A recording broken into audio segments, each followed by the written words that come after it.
creo que todo arranca con el teatro. Siendo niño, iba a un colegio de doble escolaridad, que se llama así en Argentina, y por la tarde teníamos plástica, música, teatro e inglés y educación física. Y bueno, esos 7 años de primaria, pues armábamos improvisaciones o cosas de una manera muy lúdica, ¿no? Ya sobre el final de la formación sí que se nos pedía un poquito más de conciencia en el trabajo, ¿no? Como decir, bueno, pero esto justifícamelo, ¿por qué? O sea, ya empezábamos a analizar un poquito por qué una escena era pues puro realismo mágico o cuando se acercaba, digamos, a una cosa más realista o naturalista. ¿Y tú de dónde has salido?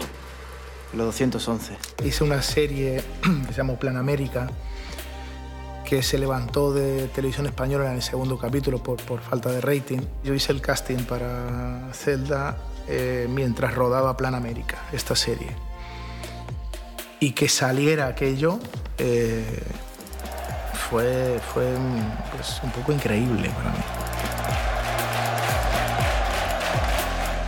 O sea, difícil Yo creo que no me cayó la ficha hasta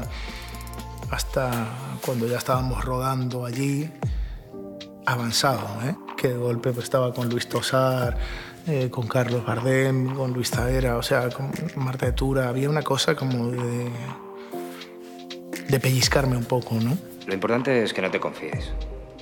Tú no te olvides nunca de dónde estás.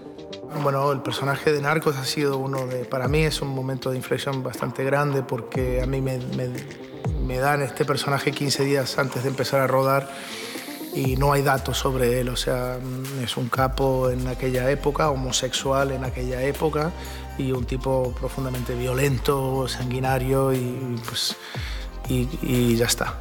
Y hay un arrojo, digamos, de alguna manera yo considero que tomo un riesgo y a veces cuando uno toma riesgos te sale mejor y otras veces te sale mal, pero creo que me parece interesante ponerlo en valor, ¿no? Y claro, se abre aquel mundo en el cual yo nunca he perseguido, nunca he forzado, nunca... De hecho, siempre me ha dado como bastante resistencia a la vez que admiración, ¿no? Entonces, bueno, tomar las decisiones con coherencia es un reto hoy en día.